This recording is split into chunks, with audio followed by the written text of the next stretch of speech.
Sherry Rieger's daughters are on 15 childcare waitlists. The family, like many across Canada, is struggling to find a licensed provider. Some of them are saying that we won't have a spot for 2 or 3 years.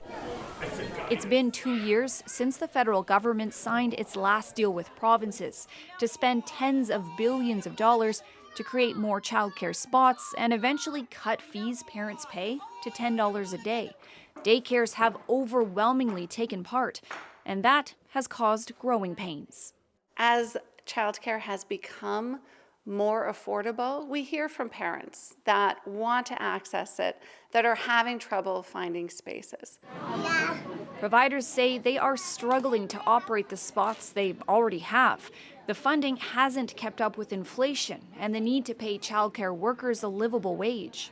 We do need to take into consideration those costs, and those will only increase as the demand goes up. As part of the deal, daycares also can't raise their fees, an option they had in the past to offset costs.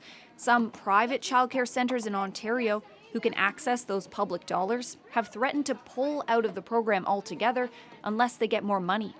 The funding will have to rise across the whole sector, but it is not coincidental that this game of chicken is not being played by anybody other than the for-profit sector. It's hard to know exactly how many childcare spaces are needed.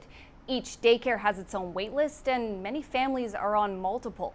But the latest data from Statistics Canada shows half of Canadian families now report struggling to find a spot. The funding is great. It's a great incentive to get us moms back out to work.